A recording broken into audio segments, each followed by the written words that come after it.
Students, उम्मीद करता हूँ आप लोग खैरियत से होंगे। आज हम स्टार्ट करने जा रहे हैं इस लेक्चर में जी एक्सरसाइज 1.2 नाइन्थ क्लास की चैप्टर 1 की। तो एक्सरसाइज स्टार्ट करने से पहले प्रीवियस लेक्चर में से टाइप्स ऑफ मैट्रिक्स हमने डिस्कस की थी। उसमें से 2-3 टाइप्स हमारी रह गई हैं, जो कि है एक डायगनल डायगोनल मैट्रिक्स। सेकंड हमारे पास है जी स्केलर मैट्रिक्स। ठीक है जी, 2-3 हमारी ये रहती हैं। ये डिस्कस करके हम जो है ना एक्सरसाइज की तरफ जाते हैं, क्योंकि ये उसमें काम आएगी। डायगोनल मैट्रिक्स हमारे पास क्या होता है कि एक आपको फॉर एग्जांपल एक मैट्रिक्स दिया गया है 1 0 0 0 2 0 0 0 3। ये हमारा जो होता है जी, ये मैट्रिक्स का मेन डायगोनल कहलाता है जी। ठीक है, फर्स्ट रो की पहली एंट्री, दूसरी रो की दूसरी एंट्री, थर्ड रो की थर्ड एंट्री। ठीक है जी, ये इस तरह डायगोनल होता है। इसको कहते हैं जी हम डायगोनल। डायगोनल मैट्रिक्स इसको तब कहेंगे जब ये आपके पास डायगोनल में नॉन ज़ीरो वैल्यूज़ हों और डायगोनल के अलावा जितनी भी एंट्रीज आती हैं below the diagonal and above the diagonal, ये सारे आपके पास ज़ीरो हों, तब ये कहलाता है जी डायगोनल मैट्रिक्स। फॉर एग्जांपल एक और हम देख लेते हैं 1 0 0 0 5 0 0 0 9। ये आपके पास एक और डायगोनल मैट्रिक्स आ गया। आप यहाँ पे नॉन ज़ीरो वैल्यूज़ हैं और डायगोनल के अलावा जितनी भी एंट्रीज़ हैं above the diagonal and below the diagonal वो सारे ज़ीरो हों, तो ये तब कहलाता है डायगोनल मैट्रिक्स। ठीक है जी, उसके बाद हमारे पास आ जाता है जी स्केलर मैट्रिक्स। स्केलर मैट्रिक्स की एक और बात है कि डायगोनल मैट्रिक्स ये तब भी कहलाएगा अगर पूरे डायगोनल में सिर्फ एक ही वैल्यू नॉन ज़ीरो हो। यहाँ पे ज़ीरो आ सकते हैं। ठीक है जी, एक नॉन ज़ीरो वैल्यू है तो वो फिर डायगोनल मैट्रिक्स होगा। अगर ये सारा ज़ीरो हो जाए तो वो आपने पढ़ा है नल मैट्रिक्स या यूनिटरी मैट्रिक्स हो जाता है। यहाँ पे अगर आपके पास 9 या यहाँ पे 0, यहाँ पे 5 आ जाता है या यहाँ पे 3 आ जाता है, तो ये आपका बन जाता है जी एटलीस्ट वन जो है वैल्यू वो मेन डायगोनल की नॉन ज़ीरो होनी चाहिए। एटलीस्ट ज़्यादा हो सकती हैं, सारी हो सकती हैं इस तरह, एटलीस्ट 1 हो सकती है, एटलीस्ट 2 हो सकती है। ठीक है जी, एक ज़ीरो रहने दें, 2 वैल्यूज़ हो सकती हैं। ये आप डायगोनल मैट्रिक्स होता है। उसके बाद स्केलर मैट्रिक्स क्या होता है कि अगर आपके पास मैट्रिक्स है A 0 0, यहाँ पे आप K ले लें, यहाँ पे 0 K 0 0 0 K, जो आपके पास मेन डायगोनल है उसमें कोई एक स्केलर हो। ठीक है जी, जिसकी फॉर एग्जांपल आप वैल्यू फाइंड करते हैं।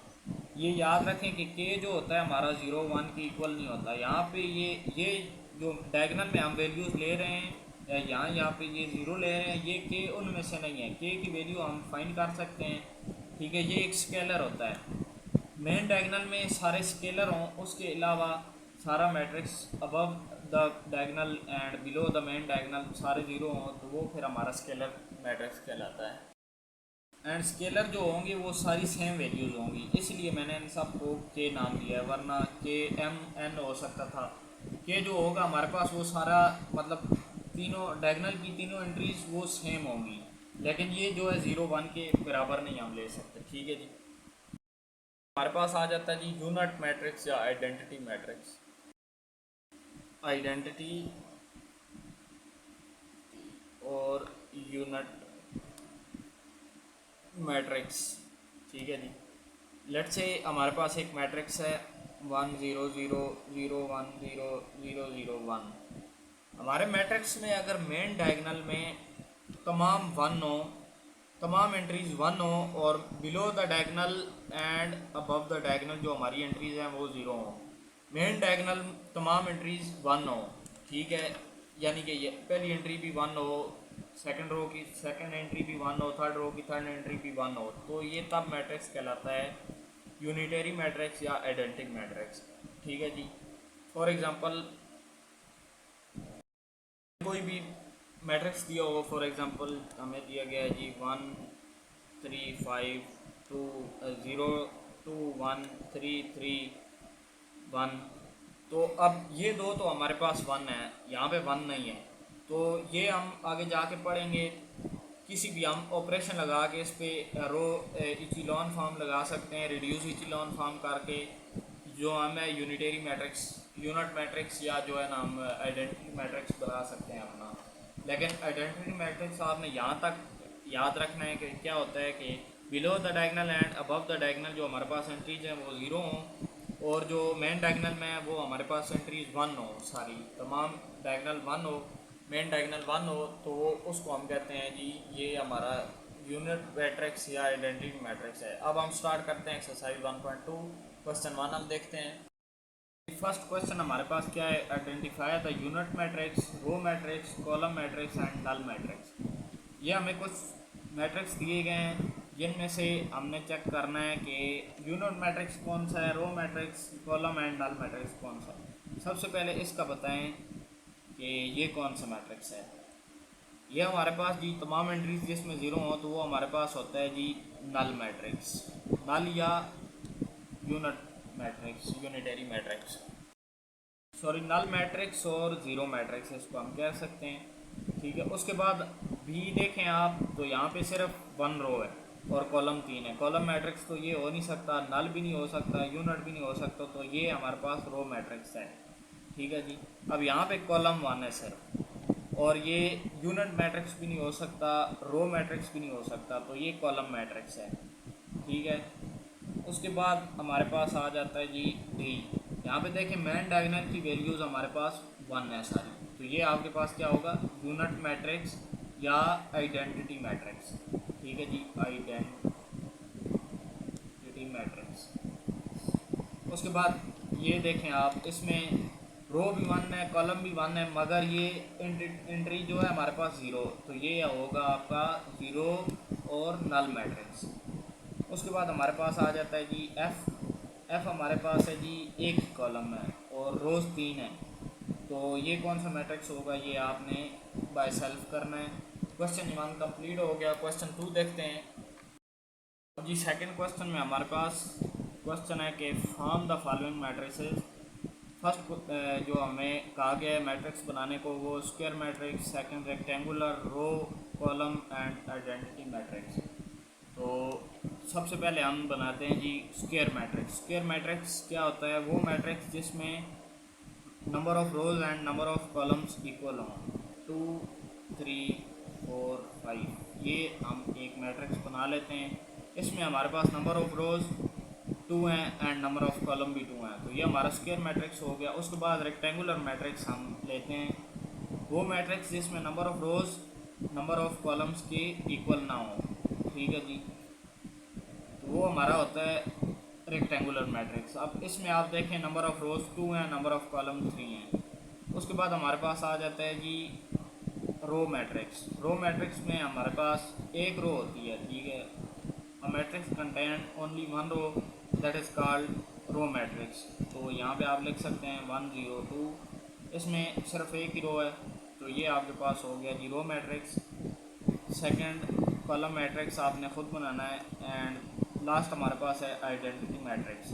ठीक है जी, आइडेंटिटी मैट्रिक्स हमारे पास होता है कि मेन डायगोनल में जो हमारे पास वैल्यूज़ हैं वो 1 हो, तो उसको हम या यूनिट मैट्रिक्स या आइडेंटिटी मैट्रिक्स कहते हैं। ये हमारा क्वेश्चन 2 कंप्लीट हो गया। अब इसके बाद हमारे पास है क्वेश्चन 3। क्वेश्चन 2 में जो हमने square matrix, row matrix, column matrix या आइडेंटिटी मैट्रिक्स बनाए हैं बाय सेल्फ। ठीक है, ये आपने पहले इस तरह बनाने हैं, उसके बाद जो नीचे क्वेश्चन दिए गए हैं उनको चेक करना है। ठीक है, कि इनमें से कौन सा स्क्वायर मैट्रिक्स है, रो मैट्रिक्स, रेक्टेंगुलर मैट्रिक्स है, कॉलम मैट्रिक्स है या नल मैट्रिक्स है। पहले आपको इनकी जो जनरल फॉर्म है वो आपको बनानी आएगी, तब ही आप चेक कर सकेंगे। फॉर एग्जांपल यहाँ पे हम क्वेश्चन 1 दिया गया है जी -8 2 7 12 0 4। अब इस मैट्रिक्स के बारे में आपने बताना है कि ये कौन सा मैट्रिक्स है, स्क्वायर मैट्रिक्स है, रेक्टेंगुलर मैट्रिक्स है, रो मैट्रिक्स है, कॉलम मैट्रिक्स है, आइडेंटिटी मैट्रिक्स है या नल मैट्रिक्स है।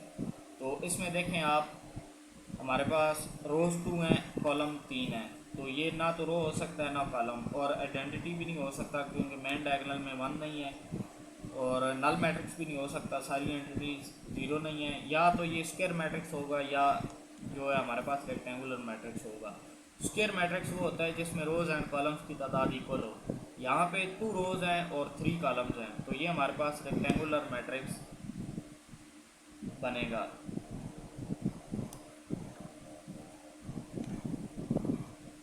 ठीक है जी, इस तरह आपने बाकी क्वेश्चंस को भी चेक करना है। जिस तरह सेकंड हमें दिया गया है 301, तो यहाँ पे सिर्फ 1 कॉलम है, तो ये कॉलम मैट्रिक्स होगा। उसके बाद क्वेश्चन 4 दिया गया है, क्वेश्चन 2 एंड 4 दिया गया हमारे पास 3 10 -1, यहाँ पे सिर्फ एक ही रो है, तो ये रो मैट्रिक्स हो जाएगा।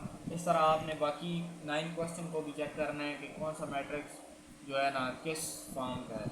उसके बाद हमारे पास क्वेश्चन 3 है।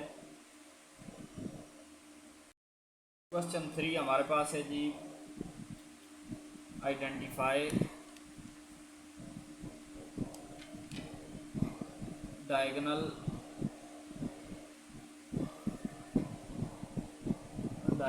स्केलर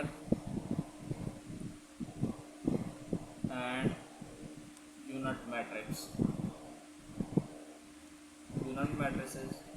और मैट्रिसेस हमें दिया गया है जी, ए दिया गया है 4 0 0 4।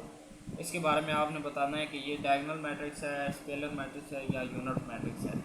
तो जिस मैट्रिक्स में हमारे पास डायगोनल में एंट्री सेम हो और बाकी अबव द डायगोनल और बिलो द डायगोनल जो है वो ज़ीरो हो, तो वो हमारे पास स्केलर मैट्रिक्स होता है। और हमारे पास बी दिया गया जी 2 0 0 -1। अब बी में हमारे पास जो है above and below the diagonal zero है, मगर मेन डायगोनल में ना तो दोनों एंट्रीज 1 है, ना ही दोनों एंट्रीज जो है सेम है, अलग है एंट्रीज। तो ये हमारे पास आ जाएगा जी डायगोनल मैट्रिक्स। उसके बाद हमें सी दिया गया है, सी मैट्रिक्स में मेन डायगोनल की एंट्रीज जो हमारे पास दी गई हैं वो दोनों सेम हैं और 1 भी हैं, तो ये हमारे पास यूनिट मैट्रिक्स या आइडेंटिटी मैट्रिक्स बन जाएगा। इसी तरह आपने क्वेश्चन 4 देखना है। क्वेश्चन 4 में आपने मैट्रिक्स का नेगेटिव फाइंड करना है। फॉर एग्जांपल हमें मैट्रिक्स दिया गया जी, क्वेश्चन 4 का पार्ट, क्वेश्चन 4 में नेगेटिव फाइंड करना है एंड ए पार्ट हमें दिया गया जी 1 0 -1। तो इसका हमने नेगेटिव फाइंड करना है कि जो मैट्रिक्स की एंट्रीज का साइन है वो चेंज कर देना है। +1 है तो -1 आ जाएगा, 0 एज इट इज़ रहेगा, और यहाँ पे -1 है तो ये +1 आ जाएगा। ये हमारा नेगेटिव ऑफ मैट्रिक्स हो गया, इसको हम नेगेटिव मैट्रिक्स से रिप्रेजेंट करेंगे। ठीक है जी। उसके बाद हमारे पास मैट्रिक्स दिए गए जी बी 3 -1 2 1। इसका नेगेटिव ऑफ मैट्रिक्स क्या बनेगा कि -3 1 -2 -1। ठीक है जी। इस तरह आपने बाकी क्वेश्चंस को भी चेक करना है। उसके बाद हमारे पास क्वेश्चन 5 है। उसके बाद हमारे पास क्वेश्चन 5 है जी, ट्रांसपोज ऑफ मैट्रिक्स।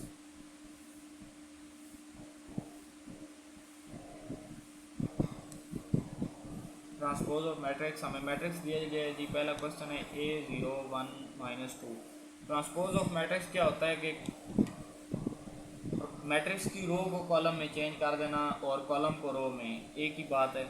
मैट्रिक्स का हम ट्रांसपोज पावर में स्मॉल t से ज़ाहिर करते हैं। अब इसकी जो हमें दी गई है मैट्रिक्स की, ये कॉलम मैट्रिक्स दिया गया है, तो इसको हम रो में चेंज कर देते हैं 1 -2। ये आ गया ट्रांसपोज ऑफ मैट्रिक्स। और बी हमें दिया गया जी 3 2 -1 1। और ट्रांसपोज ऑफ बी हमें क्या मिलेगा जी, 3 -1 रो को कॉलम में चेंज कर, फर्स्ट रो को फर्स्ट कॉलम में चेंज कर दिया और सेकंड रो को सेकंड कॉलम में 2 1। ये हमें ट्रांसपोज ऑफ मैट्रिक्स मिल गया। बाकी क्वेश्चन आपने खुद करने हैं ई तक एफ तक। और उसके बाद हमारे पास क्वेश्चन 6 है। 6 हमारे पास है जी, verify that if matrix A दिया गया है और बी दिया गया है और कहा गया है कि ए का ट्रांसपोज लें एक बार और दोबारा उस ट्रांसपोज वाले मैट्रिक्स का एक बार फिर ट्रांसपोज लें तो वो मैट्रिक्स ए आना चाहिए। ये हम सॉल्व करते हैं। और इसी तरह बी का ट्रांसपोज लेना है 2 बार तो बी मैट्रिक्स आना चाहिए। ठीक है जी। ये प्रॉपर्टी हमने प्रूफ करनी है। क्वेश्चन 1 हम सॉल्व करते हैं। ए का ट्रांसपोज का ट्रांसपोज, ठीक है जी।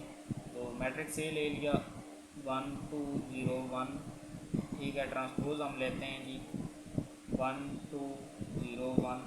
फर्स्ट रो को फर्स्ट कॉलम में चेंज कर दिया, सेकंड रो को सेकंड कॉलम में, अगेन हम ट्रांसपोज देते हैं इसका, ठीक है। फिर फर्स्ट रो को फर्स्ट कॉलम में चेंज करें, सेकंड रो को सेकंड कॉलम में, तो ये आपके पास मैट्रिक्स के इक्वल आ गया, ठीक है जी। ये प्रॉपर्टी प्रूफ हो गई। इसी तरह क्वेश्चन भी करना है आपने। ये एक्सरसाइज यहाँ पे एंड हुई। इसके बाद हम डिस्कस करेंगे एक्सरसाइज 1.3।